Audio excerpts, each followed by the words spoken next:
എങ്ങനെയും കൂടുതൽ സീറ്റുകൾ നേടുക എന്ന ഒറ്റ ലക്ഷ്യമേ ഉള്ളൂ കോൺഗ്രസ്സിന്. അതിനായി ആരെ വേണമെങ്കിലും മത്സരിപ്പിക്കും. ഇപ്പോൾ കിട്ടുന്ന വിവരമനുസരിച്ച് ബോളിവുഡ് നടിയെ വരെ രംഗത്തിറക്കാൻ ശ്രമിക്കുകയാണ് കോൺഗ്രസ്. ഇവിടെയല്ല, അങ്ങ് ഉത്തരേന്ത്യയിലാണ്. ബീഹാറിലെ ഭഗൽപൂരിലാണ് ബോളിവുഡ് നടി നേഹ ശർമ്മ മത്സരിക്കാൻ ഒരുങ്ങുന്നത്. നേഹയുടെ പിതാവും കോൺഗ്രസ് നേതാവുമായ അജയ് ശർമ്മയാണ് ഇത് സംബന്ധിച്ച് സൂചന നൽകിയത്. ഭഗൽപൂരിലെ MLA കൂടിയാണ് അജയ് ശർമ്മ. ഇമ്രാൻ ഹാഷ്മിക്കൊപ്പം ക്രൂക്ക് എന്ന ചിത്രത്തിലൂടെയാണ് നേഹ ബോളിവുഡിലെത്തിയത്. സോഷ്യൽ മീഡിയയിലെ ഇൻഫ്ലുവൻസർ കൂടിയാണ് ഈ താരം.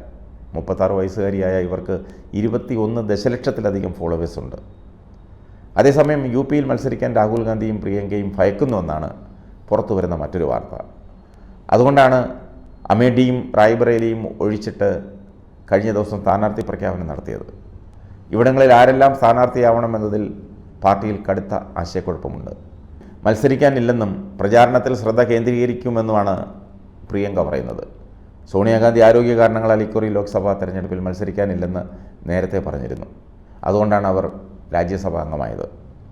സോണിയയുടെ സിറ്റിംഗ് സീറ്റായ റായ്ബറേലിയിൽ മകൾ പ്രിയങ്ക അരങ്ങേറ്റ മത്സരത്തിനിറങ്ങുമെന്ന് തന്നെ അന്ന് പാർട്ടിക്കാർ മൊത്തം പറഞ്ഞതാണ്. 2006 മുതൽ സോണിയ ലോക്സഭയിൽ റായ്ബറേലിയെ പ്രതിനിധീകരിക്കുന്നു. നിലവിൽ ഉത്തർപ്രദേശിൻ്റെ ചുമതലയുള്ള ജനറൽ സെക്രട്ടറിയാണ് പ്രിയങ്ക. 2019 രാഹുൽ ഗാന്ധി സിറ്റിംഗ് സീറ്റായ അമേഠിയിൽ കേന്ദ്രമന്ത്രി സ്മൃതി ഇറാനിയോട് തോറ്റപ്പോഴും UPയിലെ പാർട്ടിയുടെ ഏക സീറ്റ് റായ്ബറേലിയായിരുന്നു.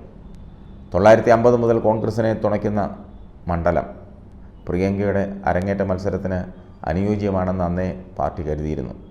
സോണിയയ്ക്കായി പ്രചാരണ പരിപാടികൾക്ക് നേതൃത്വം നൽകിയ പരിചയവും അവിടെ പ്രിയങ്കയ്ക്ക് ഗ്രേസ് മാർക്കായി പാർട്ടി കണ്ടു. കഴിഞ്ഞ ദിവസമാണ് കോൺഗ്രസ് ലോക്സഭാ തെരഞ്ഞെടുപ്പിലേക്കുള്ള 4ാം ഘട്ട സ്ഥാനാർത്ഥി പ്രഖ്യാപനം നടത്തിയത്. വാരാണസിയിൽ പ്രധാനമന്ത്രി നരേന്ദ്രമോദിക്കെതിരെ UP PCC അധ്യക്ഷൻ അജയ് റായിയാണ് ഇത്തവണയും മത്സരിക്കുന്നത്. 2009 സമാജ്വാദി പാർട്ടിയിലൂടെയാണ് അജയ് റായി വാരാണസിയിൽ മത്സരിക്കാൻ തുടങ്ങിയത്. 2012 കോൺഗ്രസിൽ ചേർന്നു. നരേന്ദ്രമോദി ജയിച്ച 2014 2019 ഇയാൾ 3ാം സ്ഥാനത്തായിരുന്നു.